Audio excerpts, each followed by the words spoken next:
বসিরহাটে গিয়েছিলাম, আমি একাই গিয়েছি। আর একদিন চুড়িদার কিনেছিলাম দুটো, ওর হাতা দুটো লাগাতে দিয়েছিলাম। এই যে ওর না, এই যে ওর প্যান্টগুলো দিয়ে দিয়েছিল, জামাগুলো দেয়নি। আর আমার বরটা এমন স্বার্থপর, যখন নিজের কাজ ছিল তখন নিয়ে গেছে, আর আমার যেই কাজ তখন আর যায় না।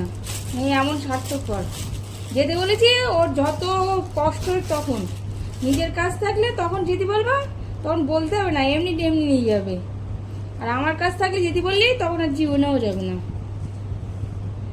এই যে একটা চুড়িদার নিয়েছি। চুড়িদার বলতে আগের সব সে চুড়িদার নেওয়া তো একটাও ফিটিংস না, সব বড় বড়। আর এই বসিরহাটে যেখান থেকে নিয়েছি এটা একদম ফিটিংস, পুরো মারতে হয় না, একদম পুরো। এই একটা আর এই একটা নিয়েছি, দুটো। বর যেরকম যায়নি, যেরকম স্বার্থপর, ওর পকেট ঝেড়ে আবার একটা নিয়ে এসছি। এটা কুর্তি, এই যে এটা কুর্তি, আর এটা 2 পিস। এই দুটো হলো 2 পিস। আর এর প্যান্ট এই যে এগুলো হলো 2 পিস, আর এটা শুধু কুর্তি। এটা দোকানদারই পছন্দ করে দিয়েছে, বলছে এই লালটা নাও বেশি ভালো লাগবে, তাই লালটা নিলাম। চুড়িদার 3টে নিয়েছি। লাস্টে ওর বরের পকেটে যেরকম যায়নি সেরকম এই একটা কুর্তা এক্সট্রা নিয়ে এসছি। আবার একটা কি নিয়ে এসছি, এই যে ঘড়ি নিয়ে এসছি আমার জন্য।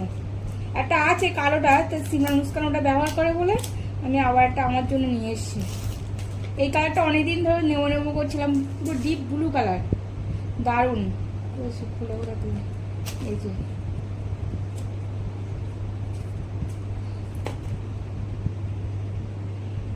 ভালো লাগছে। এটা আমার খুব পছন্দ হয়েছে ঘড়িটা, মানে এরকম ব্লু কালার নেবো ভাবছিলাম অনেকদিন ধরে। এই যে এই ঘড়িটার টাকাও বরের পকেট ঝেড়েছি, আর ওই কুর্তির টাকাটাও ঝেড়েছি। যেরকম যাবে না, যদি যেত তাহলে হয়তো মোমো খেয়ে বাড়ি আসতাম। যাওয়াটা এত স্বার্থপর, নিজের দরকারে যাবে, আর আমার যেই দরকার পড়বে কোনো জীবনে যাবে না। একা একা বসে গেলাম, ভাল লাগে একা একা যেতে, একা একা বোরিং লাগে যেতে। নে তোর জন্যে ধর, তোর বাপের পকেট মেরে ঘড়ি কিনেছি, ধর নে পর। বাপ যেরকম যাবে না সেরাম, বাপ এমন স্বার্থপর। এবার তোর বাপের বলুক কোথাও যেতি, বেশ শুনে এবার যাবো কিরাম। নিজের দরকার থাকলে তখন যাওয়া লাগে, আর যেই আমাদের দরকার পড়বে তখন যাবে না।